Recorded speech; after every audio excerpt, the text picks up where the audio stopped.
YouTube Studio by a smartphone।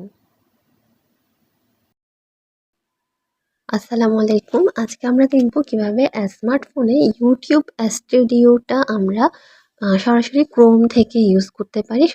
সেজন্য আমরা YouTube স্টুডিওর অ্যাপ ইনফো অপশনে চলে যাব এবং সেখানে যে ওপেন বাই ডিফল্ট যে অপশনটা থাকবে সেখান থেকে আমরা টিক মার্কগুলো তুলে দেব।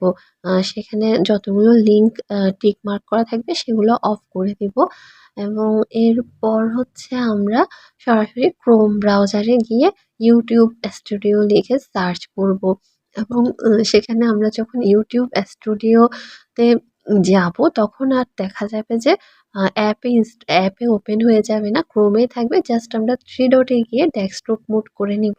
তাহলে আমাদের তখন থেকে এরপর থেকে দেখা যাবে আমরা ক্রোম ব্রাউজার থেকে ইউটিউব স্টুডিওটা ব্যবহার করতে পারবো আর সরাসরি অ্যাপে চলে যাবে না সার্চ দিলে।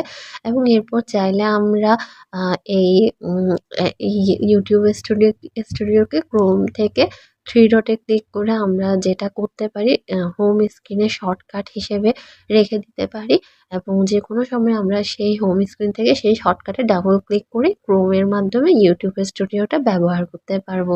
তো সবাইকে ধন্যবাদ, ভালো থাকবেন। আসসালামু আলাইকুম।